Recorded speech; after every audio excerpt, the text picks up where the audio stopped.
Oh yeah, this week Haikyuu. Get hyped!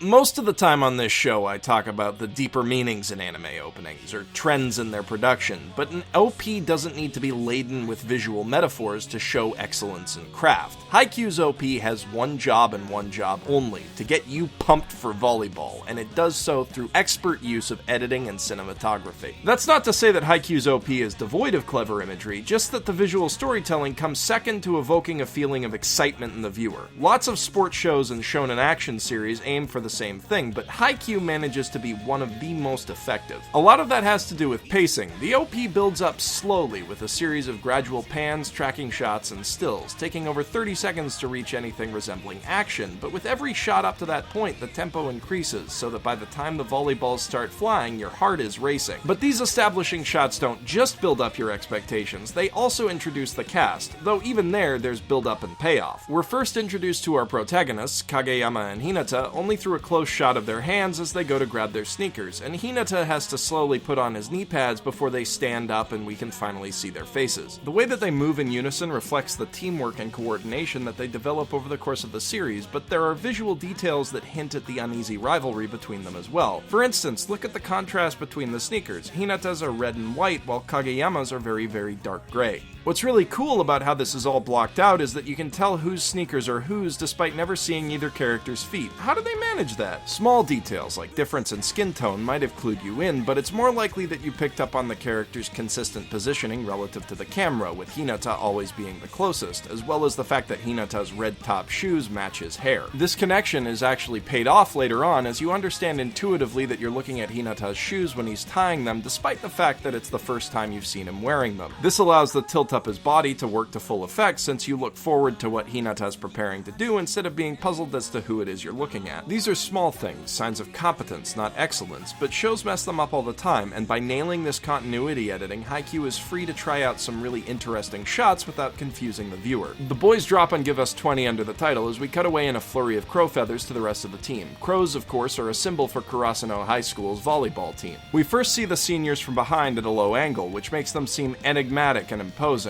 This shot puts us in the shoes of Hinata and Kageyama, following in their senpai's footsteps. But when we meet them face to face, we see that they're not so intimidating after all. We start to get a feel for the rest of the team's personalities, be they stoic, friendly, mischievous, aloof, hot-headed, self-conscious, or shy. We spend a bit more time on our protagonists, getting a good look at Kageyama's irritable glare and Hinata's affable smile. One thing that's noteworthy about these last two shots is that they're both eating, and the cuts make it seem as though they're looking at each other. I love this little montage of stills for how it syncs with the soft pre-chorus of Imagination by Spyair, creating a dip in intensity before the OP kicks into high gear. In a scene straight out of any inspirational sports movie ever, the team raises their hands and cheers in unison. As a ball flies into the air, we're treated to a montage showing each supporting character's strengths on the court, like Ryu's intensity, Kei's blocking abilities, and Yu's incredible saves. It caps off with a devastating spike from the team's ace, Azumane, who manages to blast a ball past 3 defenders for a goal. We meet Coach Ukai as he serves up a ball for a player to practice bumping. Since we see in first person from the player's perspective, it's not entirely clear who it is, but judging from their skin tone and relative height, plus the fact that Kageyama is in the periphery of the shot, it's likely that it's Hinata. Kageyama takes a deep breath before launching into a running leap at his own serve, which we see from a more detached, overhead perspective. We see the effort that went into the serve as he exhales, which also serves as the OP's cue to give us a bit of a breather. Things pick up, sorry for the pun, as Hinata stands from tying his shoes, takes a swig of his water, and rushes to join the rest of his team on the court. We don't know exactly what Hinata is going to do at this stage, but by showing us his preparations and creating a long build-up, the show creates the impression that it'll be a spectacular feat of athleticism. The most important shot in this build-up, by a wide margin, is the shot of the team manager tensing up as she watches. One mark of really good animation is when you can tell from a character's body language alone what they're thinking, and here it's as clear as day. The things she's holding also create an expectation in the viewer. The game plan in her left hand hints that this is a vital part of the team's strategy, while the timer in her right tells us that this is something that's going to go by very quickly. Actually, one of the things that really sets this OP apart is its emphasis on what the characters are doing with their hands. From adjusting knee pads to showing camaraderie to actually hitting the balls, the characters lead pretty much every shot with their hands. I think this is a strong choice on the part of the director, since in volleyball it's the hands that make the most dynamic movements overall. The second OP, which may or may not be talked about in later episodes, drops this motif in favor of focusing on characters' faces and suffers for it. This OP, meanwhile, takes its sweet time showing us the manager's face, along with that of the faculty advisor, to confirm that they're both expecting to see something really special. All of this serves to make you shiver with anticipation,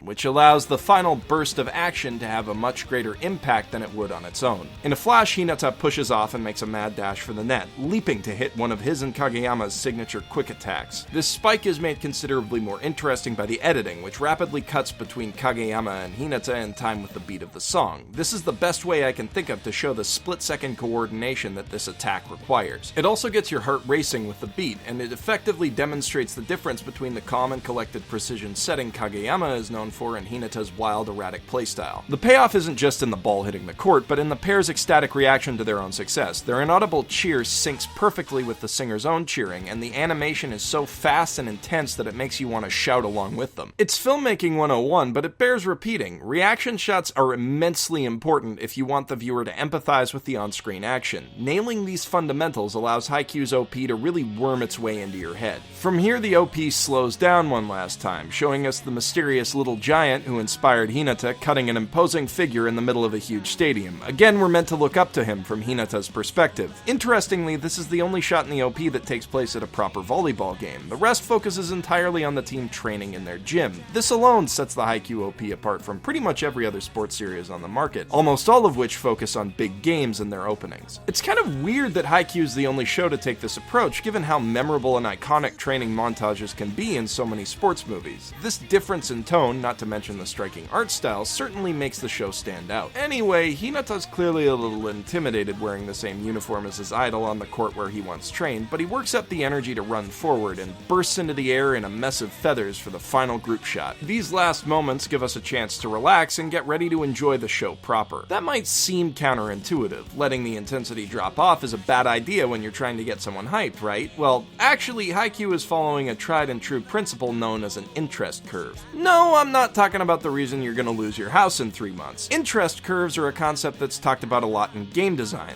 The gist is, constantly building tension is dull, while consistently high intensity is exhausting. For an audience to notice peaks in action, there need to be valleys. And if you've been paying attention, you'll have noticed that Haikyuu follows this optimal curve almost exactly. There's an early build-up and payoff as the boys snap to attention and get ready to play, followed by a dip and a slow ramp up toward the montage of the team practicing. This burst of action is sustained for longer, but gradually ramps down, although we're still at a higher level of intensity than we were when we started. You can practically see the sharp angle as the decline reverses direction in this shot, and the OP rapidly explodes into its final climax. From there, things gradually ramp down to a spot a little higher than the beginning, just in time for the show to begin. And lest you think that this is a result of the OP simply following its chosen song, the chords that close out the TV-size version were made specifically for it. The full version of the song ends abruptly on a final shout, while this version very purposefully ramps down. What's really neat is that if you map out the plot of an average episode of Haikyuu, it looks a lot like a larger interest curve comprised of small curves that make up every scene, and if you look at the overall series, you see an even bigger curve built out of those curves, like some kind of psychological fractal. And that, in a nutshell, is why you were stoked for every episode of Haikyuu, and why you're stoked for the series to pick up this fall. If you enjoyed learning how TV shows and games control your brain, you might enjoy some of my other videos. Today I'm highlighting the OP of another sports show, Baby Steps, which criminally still has the lowest views of anything on my channel. Next episode, because I am a shill, I'll be taking a crack at that one OP you've seen remixed with pretty much everything, Attack on Titan. If you want to catch that or anything else I make, be sure to subscribe and follow me on Facebook or Twitter. And if you're a fan already, I want to thank each and every one of you for helping me get to 10,000 subscribers in 4 months. That's absolutely crazy. I am so excited, and I can't wait to see where this goes from here. And you should be excited too, because some really cool stuff is going to be hitting the channel in the coming weeks. As always, this is Jeff Thu, professional shitbag, signing out from my mother's basement.